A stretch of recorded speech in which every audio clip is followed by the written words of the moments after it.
former Senator Bob Kerrey is with us. I hope he is. All right, Senator, I'm sorry, I was not aware you are here. Senator, I may have to shave before you interview me. I've been there that long.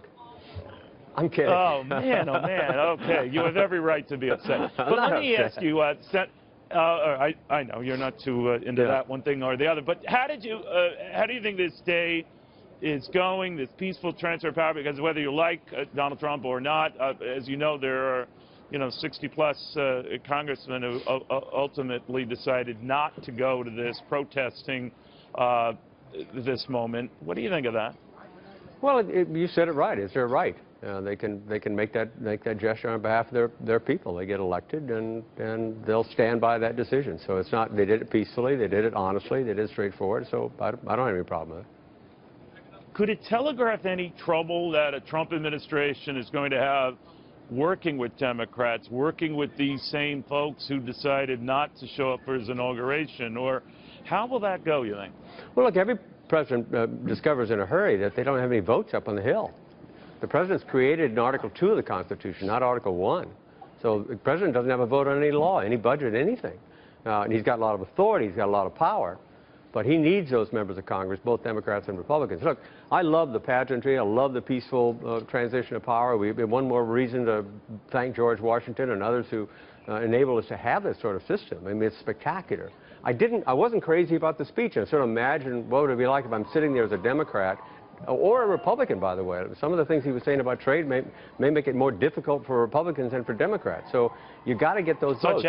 Let me be clear. I am not an economic or a political populist. I don't like blaming our problems on somebody else. My own view is we have a lot of freedom. We're lucky to be in the United States of America. We're enormously generous people. We hang together as families. We go to church on Sunday. We work hard. We tell the truth. That's who we are. That's what makes us exceptional.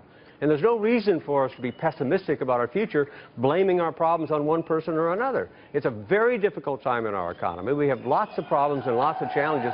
Many of the solutions are not going to be popular. It's going to require Republicans and Democrats to come together and explain to the American people why these difficult things need to be done. And I just didn't hear that kind of an appeal in the speech. That said, I don't want to make my comments only about why I didn't like the speech. I love this process, and he is my president today. There's no question about that. And now he's got the task of governing. Now he's got the task of persuading the Congress to do the things that he wants to do. I completely accept, by the way, his top priority of trying to create more jobs and more growth. That won't be easy to do, and he's going to need Republicans and Democrats to get that done. You know, as we're speaking here, Senator, you might hear occasionally a dust-up or a crowd, because I'm at the presidential reviewing stand outside the White House, and occasionally you'll hear a roar of applause when cabinet members come in. Ben Carson was the latest. Jeff Sessions for Attorney General. He got a big response. Do you see any problems with any of the cabinet picks being approved? We're told right now most likely two later on today will be formally approved. That is Mattis over at Defense.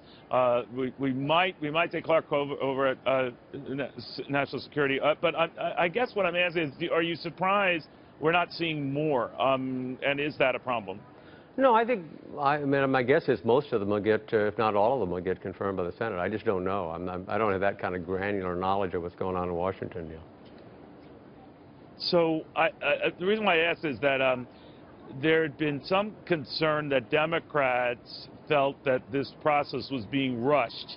So they're going to maybe keep up the questioning, ask for more hearings or more debate. I don't know how that goes with with the rules here, but they could drag on.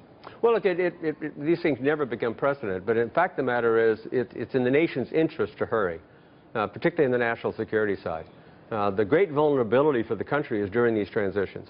Donald Trump is now president, and he needs his team in place as quickly as he possibly can on the national security and the domestic side. So there's actually a case to go as quickly as possible. And I understand there's all kinds of ethical issues around both the president as well as some of his appointees. So I don't want to dismiss those ethical challenges. But all I'm saying is there is, I think, a compelling need to try to expedite the process of confirmation.